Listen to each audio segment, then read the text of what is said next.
하나님 아버지의 변함없는 사랑에 깊이 감사드립니다. 이 시간 하나님의 말씀을 듣는 모든 자들에게 성령 하나님 역사하여 주시어서 우리가 품고 있는 고백하지 못한 많은 죄를 하나님 앞에 고백할 수 있는 시간이 되도록 성령 하나님 이끌어 주시기를 예수님 이름으로 간절히 기도드립니다. 아멘. 4장 고백. 자기의 죄를 숨기는 자는 형통치 못하나 죄를 자복하고 버리는 자는 불쌍히 여김을 받으리라. 잠언 28장 13절 말씀. 우리가 하나님의 자비를 받는 길은 단순하고 공정하고 합리적이다. 주님께서는 죄를 용서받기 위하여 무엇인가 어렵고 힘든 일을 하라고 우리에게 요구하지 않으신다. 우리는 어떤 길고 지루한 여행을 할 필요가 없다. 우리는 고난으로 우리의 죄에 대한 대가를 지불할 수 없다. 누구든지 그의 죄를 고백하고 죄에서 떠나면 자비를 얻을 것이다. 사도는 야고보서 5장 16절에 이러므로 너희 죄를 서로 고하며 병 낫기를 위하여 서로 기도하라고 말한다. 우리는 오직 우리의 죄를 용서해 줄 수 있는 하나님께만 죄를 고백한다. 우리는 피차간에 우리의 결함을 고백한다. 우리가 친구나 이웃 사람들에게 잘못했으면 그 잘못을 인정해야 한다. 그리고 그들은 또 거리낌 없이 용서해 주는 것이 마땅하다. 그런 다음에야 우리는 하나님께 용서를 구할 수 있다. 이웃 사람은 하나님께 속해 있다. 그러므로 우리가 그에게 마음의 상처를 주게 되면 그것은 곧 창조주시며 구속주이신 하나님께 죄를 범하는 것이다.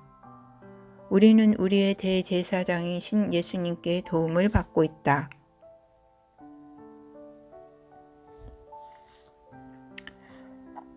히브리서 4장 15절 말씀에 우리에게 있는 대제사장은 우리의 연약함을 채울하지 아니하는 자가 아니요 우리와 한결같이 시험을 받은 자로되 죄는 없으시니라고 말씀하신다.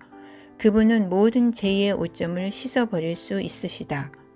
우리는 하나님 앞에 자신을 겸비하게 하고 우리가 죄를 지었다는 것을 인정해야 한다. 이것은 하나님께 간합하심을 받는 첫째 계단이다. 만일 우리가 우리 죄를 고백함으로 회개하지 않고 우리 자신을 낮추지 않을 것 같으면 우리는 용서받기 위해 진정으로 구한 것이 아니다.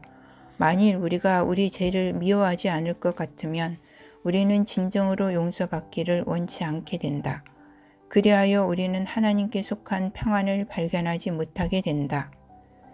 우리가 과거의 죄를 용서받지 못했다면 그 유일의 이유는 우리가 기꺼이 자신을 낮추지 않았기 때문이다. 우리는 성경의 법칙을 즐거운 마음으로 따르지 않았다.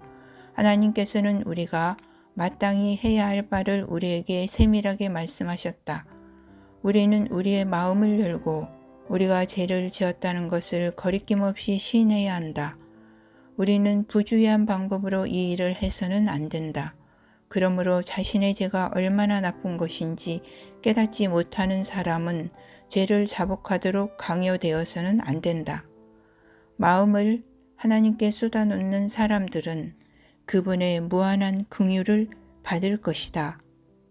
다윗은 시편 4편 18절에 여호와는 마음이 상한 자에게 가까이 하시고 중심에 통회하는 자를 구원하시는도다고 기록했다. 참된 고백은 무슨 일을 했는지 정확하게 말하는 것이다. 어떤 사람은 다만 하나님께만 고백할 필요가 있을 것이다. 혹시 그가 손해를 입힌 사람에게 잘못했다고 말할 필요가 있을지도 모른다. 그가 공중 앞에서 어떤 죄를 고백할 필요도 있을 것이다. 그러나 그가 고백할 때는 그가 범한 죄를 반드시 지적해야 한다. 사무엘 당시의 이스라엘 백성들은 하나님을 따르지 않았다. 그들은 그 죄 때문에 고난을 당했다. 그들은 하나님을 믿는 믿음을 잃어버리고 하나님께서 그들을 인도하고 계시다는 것을 더 이상 볼 수 없게 되었다. 백성들은 하나님의 능력을 생각하지 않았고 그들을 돌봐주시는 그분을 신뢰하지 않았다. 그들은 우주의 위대한 통치자에게서 떠나 다른 나라들처럼 왕을 달라고 요구했다. 하나님께서는 당신의 백성에게 왕을 주셨다. 그러나 그들은 많은 어려움을 겪었다. 그들이 하나님과 화목하기 전에 그들은 우리로 죽지 않게 하소서, 우리가 우리의 모든 죄의 왕을 구하는 악을 더하였나이다고 사무엘상 12절 19절에 고백하고 있다. 그들은 그들의 고난의 요인이 된 바로 그 죄를 고백하지 않으면 안 되었다. 그들은 하나님의 인도하심에 대하여 그분께 감사하지 않았다. 그래서 그들은 하나님께로부터 끊어졌다. 묵상 질문. 때때로 우리는 우리의 죄를 하나님께만 고백하면 된다고 생각하기도 합니다. 물론 우리의 죄를 모든 사람이 다 알 필요는 없습니다. 하지만 우리가 누군가에게 잘못을 했다면 우리는 그 죄를 하나님께만 고할 것이 아니라 상대방에게도 고해야 합니다. 내 죄를 고백하고 용서를 구해야 할 사람은 누구입니까?